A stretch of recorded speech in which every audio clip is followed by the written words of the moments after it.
السلام عليكم ورحمة الله وبركاته. أعوذ بالله من الشيطان الرجيم. بسم الله الرحمن الرحيم. Our second lecture of applied mechanics are related to scalar and vector quantity. First of all, we have to define that what is scalar quantity. Those physical quantity which are specified only by their magnitude or size alone are called scalar quantity. All those quantity which doesn't need direction for their specification, they can be specified only by their magnitude, is called scalar quantity. As stated above, the measurement of that strictly refer to the magnitude of the medium is called scalar quantity. There are absolutely no directional component in scalar quantity, only the magnitude of the medium are available for the solution of it, and by only magnitude we can solve every type of scalar quantities. Okay, we can multiply it, we can divide, we can add or subtract by simple method. There is no need of direction in scalar quantity. Example of scalar quantity are time. Time are scalar quantity. If someone asks you that which time it is, then there is no need to tell them that toward east it's 2:30, toward west it's 2:31. There is no need of direction. If someone asks you that which time it is, you have to tell them only that 2:30 p.m. or 2:40 p.m. They know that what does it mean, and all things are specified only by their magnitude. Magnitude mean number with unit, constant with unit. Okay. Scalar quantities often refers to time, the measurement of years, months, weeks, days, hours, minutes, seconds, and even milliseconds. All are scalar quantities. Second example of scalar quantities are volume.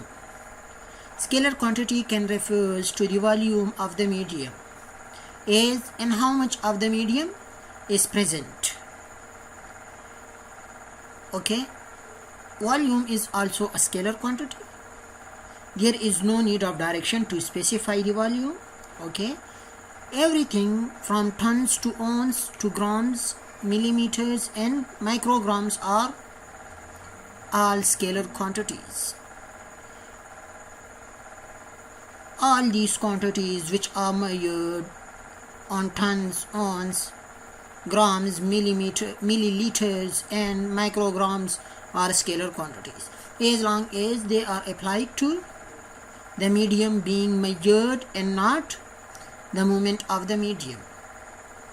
But remember that it will be applied only for the medium that are measurable, not for the medium that are in movement.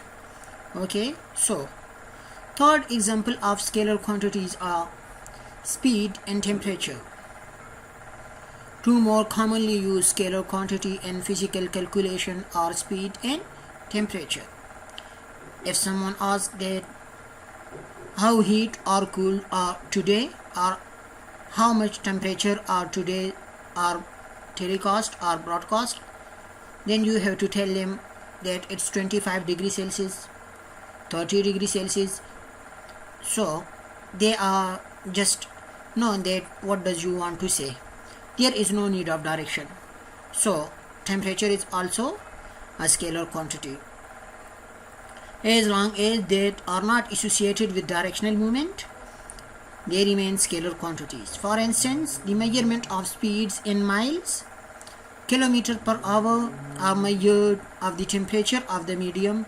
Both remain scalar quantities as long as they are not associated with the direction of the medium's travel.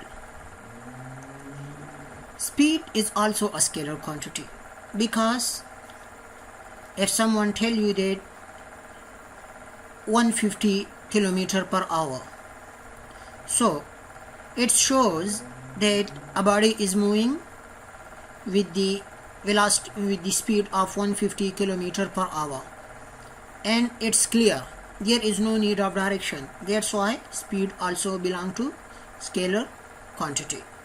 Now, vector quantity. Those quantity which require direction as well as magnitude, are those quantity which are not be completely specified by their magnitude, they need also direction, is called vector quantity. Vector quantities refers to the physical quantity characterized by the presence of both magnitude as well as direction. If a quantity need only magnitude, it will be scalar. If a quantity need magnitude as well as direction, then it will be measured as vector quantity. Vector quantities, however, refer to both the direction of the medium movements as well as the measurement of the scalar quantity. We are measuring magnitude and scalar quantity. So, when we are going to solve problems on vector quantity, we also need to measure the scalar quantity as well as measure the direction.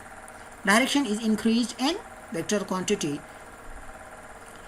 Examples of vector quantities are displacement, force, torque, momentum, acceleration, and velocity.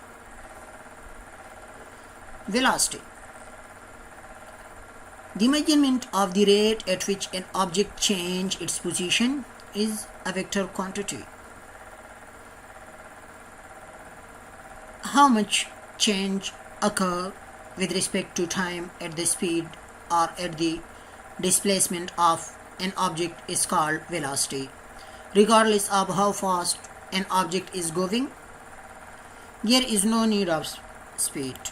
Okay, the direction of the movement must be described in the velocity, such as rightward, forward, backward, downward, upward. Okay, so due to this direction, velocity is said to be a vector quantity. Since a vector quantity has both magnitude and a direction, we can represent it by a direct line segment or an arrow in which the length of the line segment is proportional. We are going to specify a vector. How we will specify a vector? We can represent a vector by a line and an arrow at the head of that line.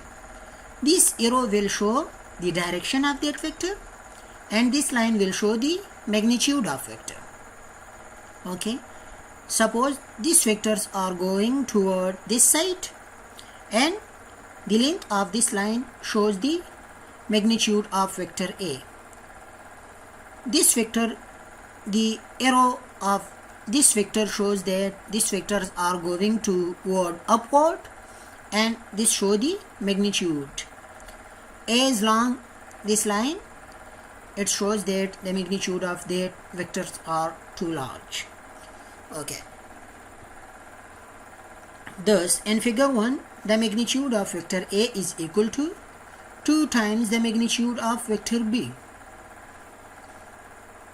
Look, its magnitude is 2 times to that one, because it is smaller line and it has large line.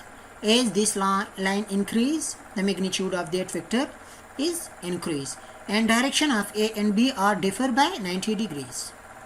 Because this line vector B, this vector B is perpendicular to vector A, that's why the direction of that vector is at 90 degree to A.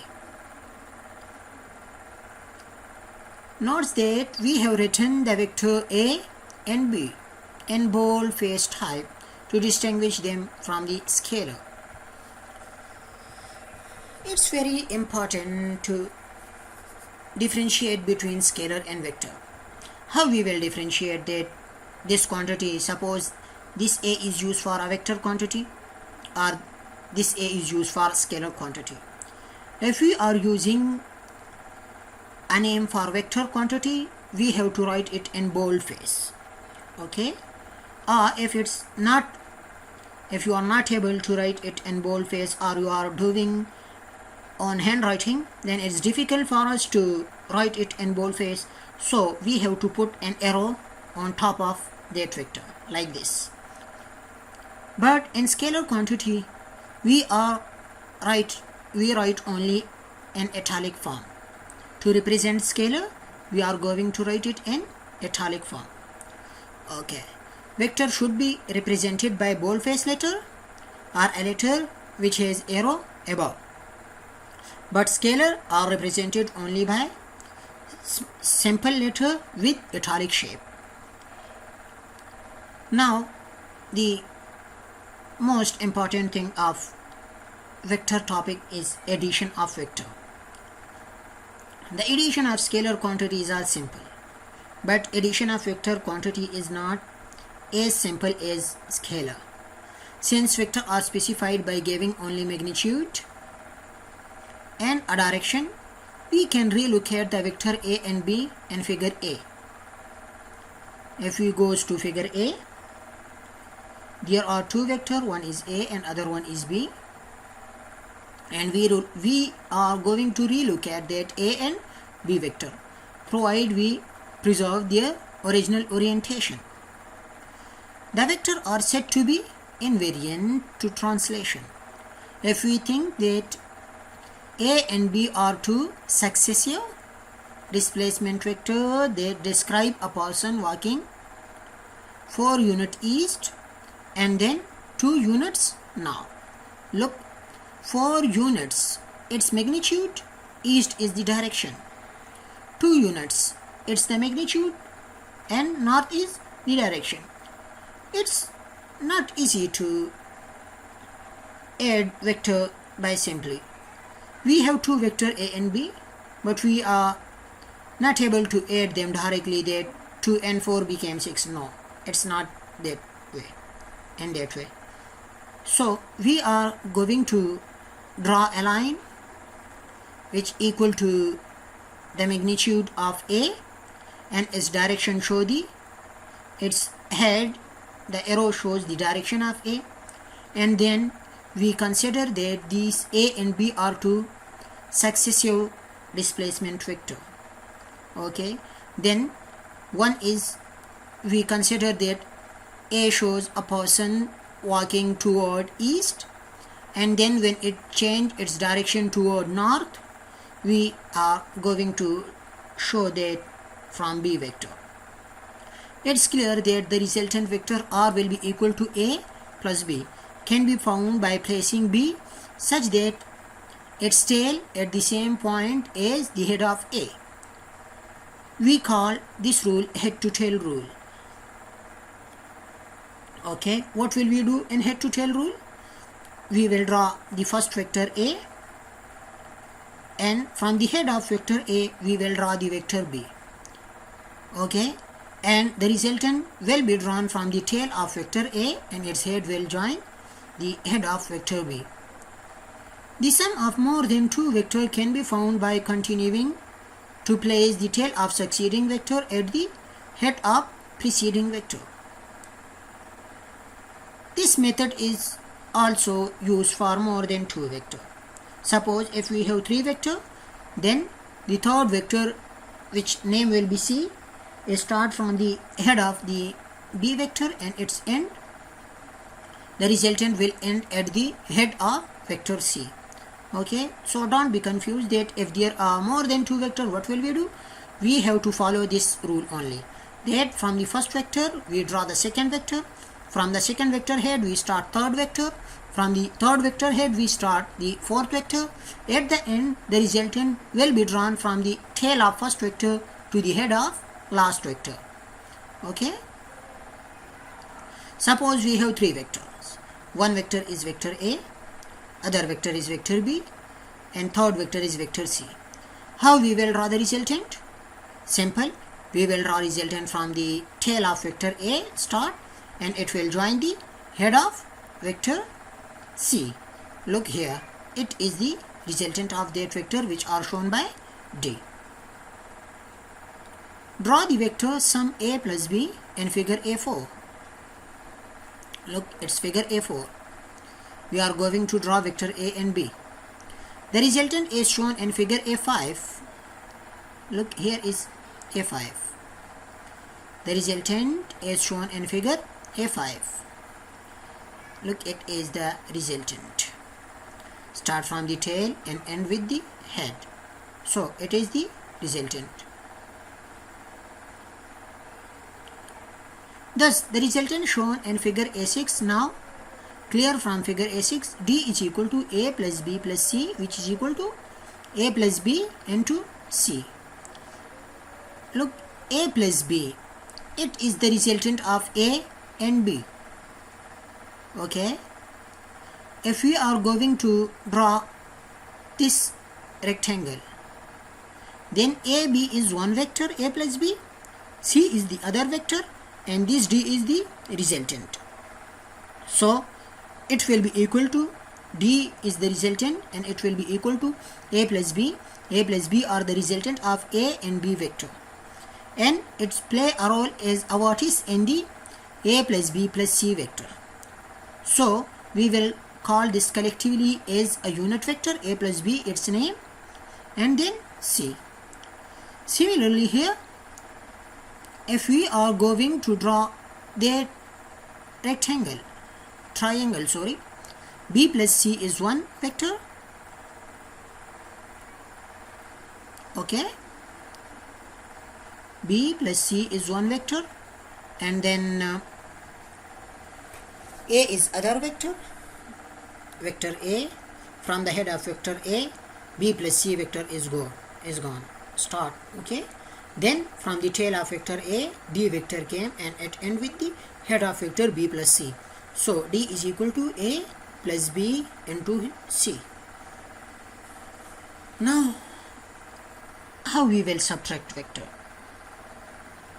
Vector subtraction are easy. It's not too difficult.